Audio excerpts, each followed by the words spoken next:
Olá pessoal, tudo bem com vocês? Bom dia! E hoje nós estamos aqui no nosso novo espaço para estar fazendo as gravações do nosso canal Harezo Lerem e vamos dar sequência, né, que eu dei várias informações sobre as escrituras para você que pretende fazer sua restauração e vou só recapitular. A melhor escritura para quem vai fazer restauração é a Bíblia Judaica Completa. Ela estava em falta o ano passado, como eu falei para vocês, e por ela estar em falta, alguns lugares que tinha, ela chegou a custar quase R$ 1.000. E ela é uma Bíblia relativamente em conta. Ela está numa média aí de 120 a R$ 200, dependendo do local onde que você procura na internet. Então, e a outra Bíblia que eu citei é do King James. A do King James, ela não tem algumas coisas que a gente precisa para dar sequência ao estudo da Torá, né? Juntamente com a casa de Arudá, que é essa conexão, essa enxertia das duas casas, né? Então, os remanescentes que estão nas nações, eles vão se enxertar a oliveira verdadeira, que é Israel, para ser um só com o Eterno, através da obediência de mandamentos, das mitzvot em hebraico. Então, essa escritura, né, eu estou aqui com a do meu sobrinho, né, que chegou essa semana. Essa daqui é a escritura do meu sobrinho Gabriel Casari. Então, ela chegou relativamente rápido. No site aparecia que chegaria em 3 dias, mas ela levou em torno de uns 5 dias mais ou menos. Então, já normalizou a distribuição dela. Ela é uma Bíblia belíssima, tá? Mas mais bonito é o conteúdo de dentro dela. Ela tem as páginas douradas, né?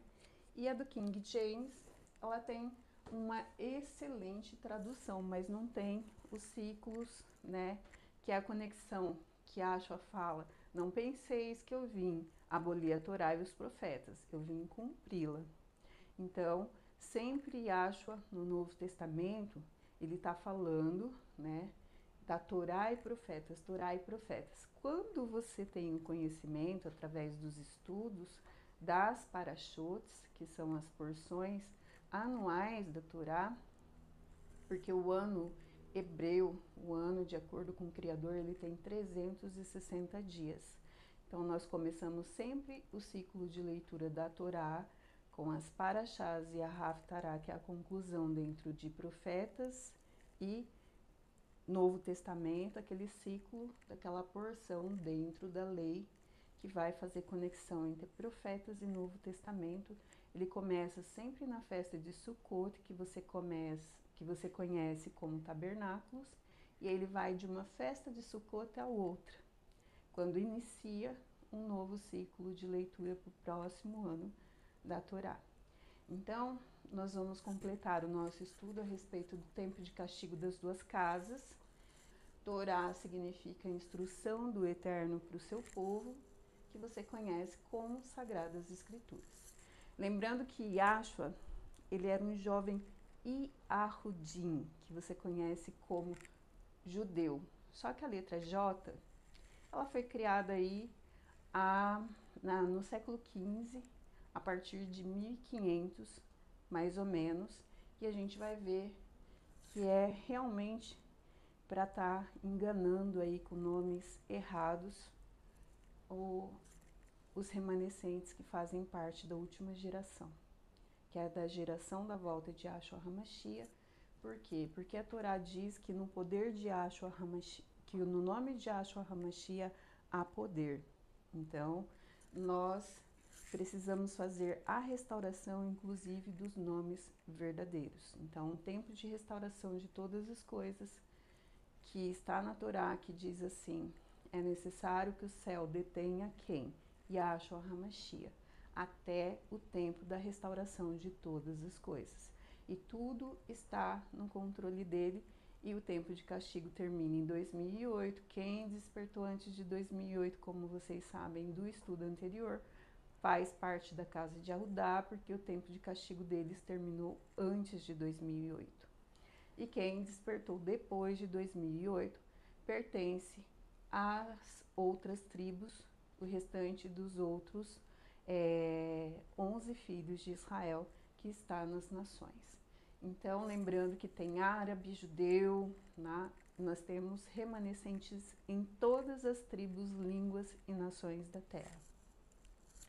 E aí, o tempo de restauração, né, quando eu ainda não tinha conhecimento, eu achava assim que o mundo ia ser restaurado, né? Porque a gente tem uma visão completamente errada quando a gente está no sistema religioso. Então, um tempo de restauração de todas as coisas, o que é para o Criador? É restauração dos nomes verdadeiros, porque está escrito que eles retirariam, eles ocultariam os nomes verdadeiros e colocariam nomes de blasfêmia no eterno, tá? Jesus, no hebraico, significa porco. Isso é um nome de blasfêmia. A letra J foi criada 500 anos atrás. Bem coincide muito bem, né, 500 anos atrás, com o tempo de castigo de 430 anos para a geração da volta de Yahshua HaMashiach. Eles queriam ocultar isso dessa geração. E também da restauração do Shabat, que é o dia correto de adoração, né? O tempo da restauração ele inclui nomes verdadeiros, dia correto de adoração, sagradas convocações. Então, essa é a restauração de todas as coisas.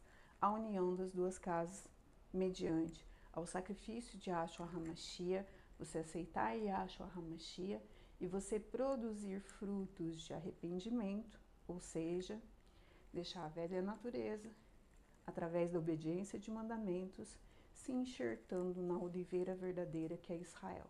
Então, esse processo ele já começou nos 4 cantos da terra. Nós temos remanescentes em todas as tribos, línguas e nações da terra. E esse remanescente, ele está despertando e já está fazendo restauração de todas essas coisas.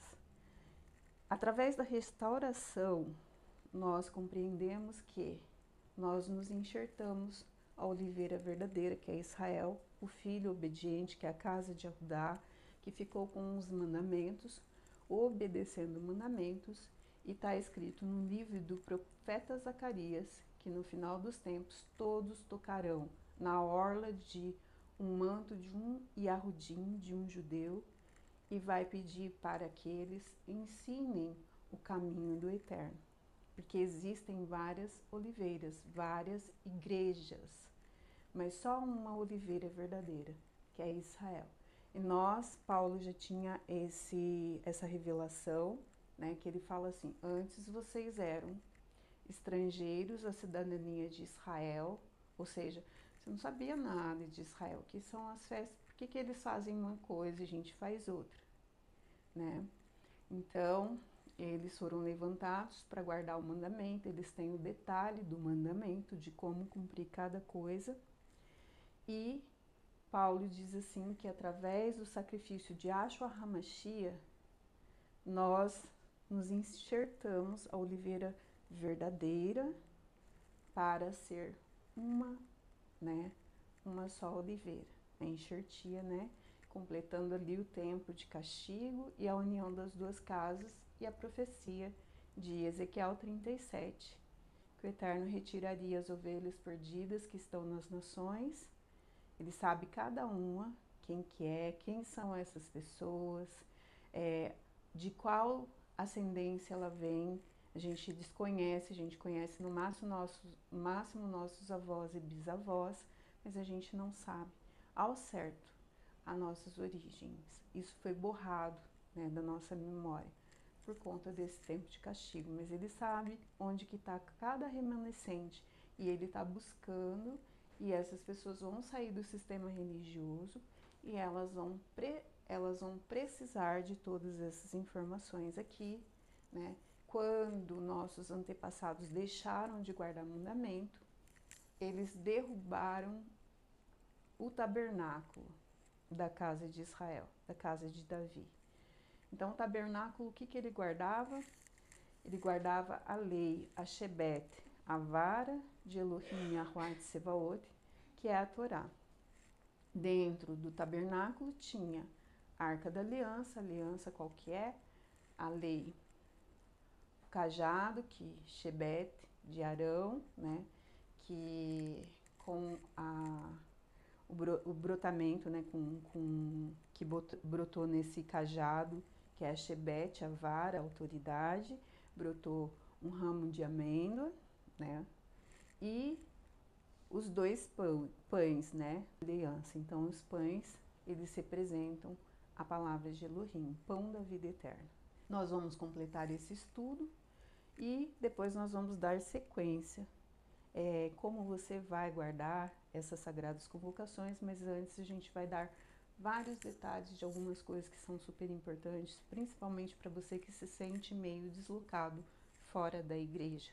Nós falamos do tempo de castigo das duas casas, na Torá, que é as Sagradas Escrituras, e aqui eu vou mostrar para vocês, nesses textos dentro da Torá, porque o tempo de castigo da casa de Israel, ela durou 390 anos, né? Dias em anos.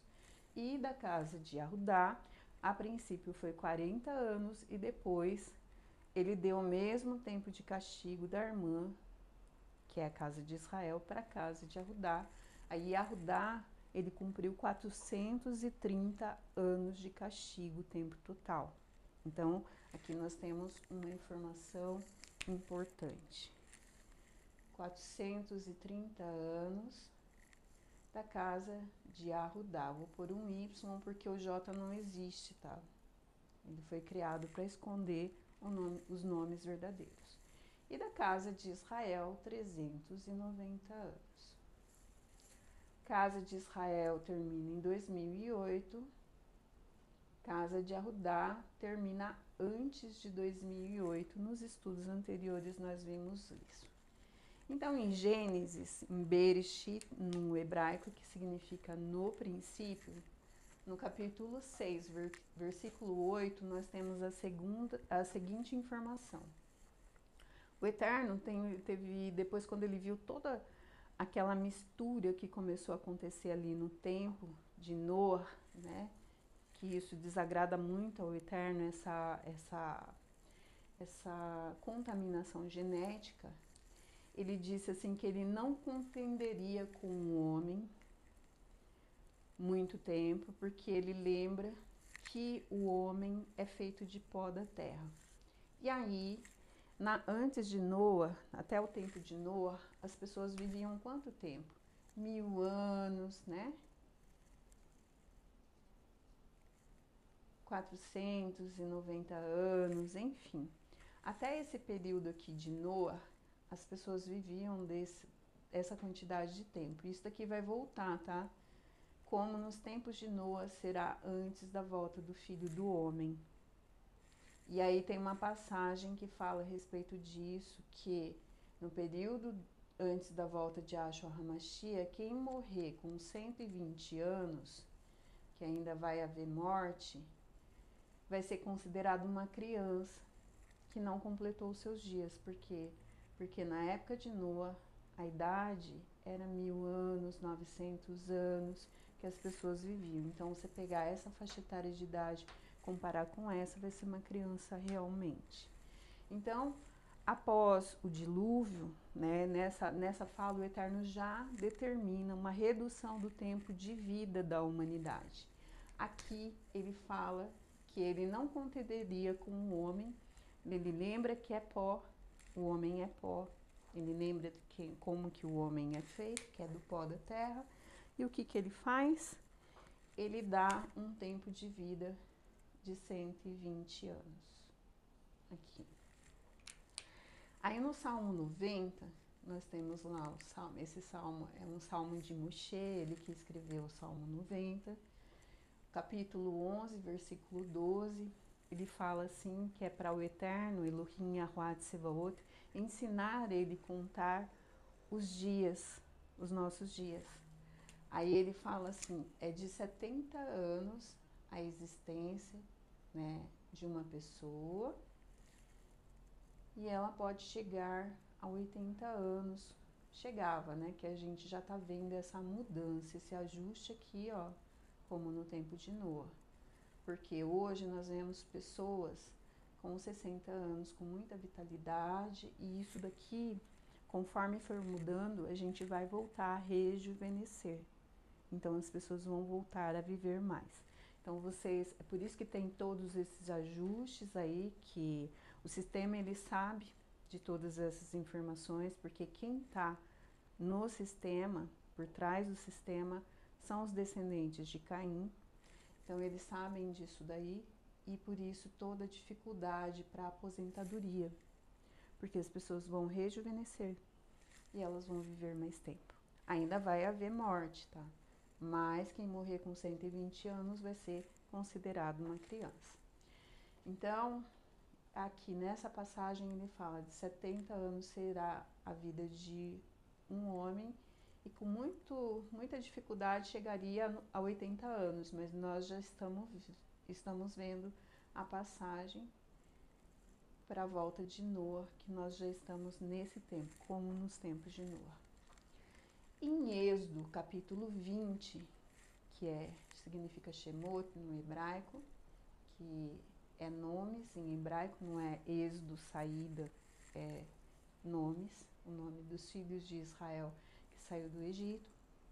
Nessa passagem aqui o Eterno fala o quê? Que ele é um Elohim zeloso, que ele visita a iniquidade dos pais nos filhos até a terceira e quarta geração daqueles que o aborrecem, tá? Então, o Eterno trabalha com gerações, terceira e quarta geração, terceira e quarta. Mas ele fala aqui que ele abençoa até 1000 gerações se um se levantar e fazer a restauração, né? O adorar em rua, em emet, né? Em espírito e em verdade. Então ele abençoa até 1000 gerações. Mas ele faz com que os pecados dos pais sejam experimentados, né?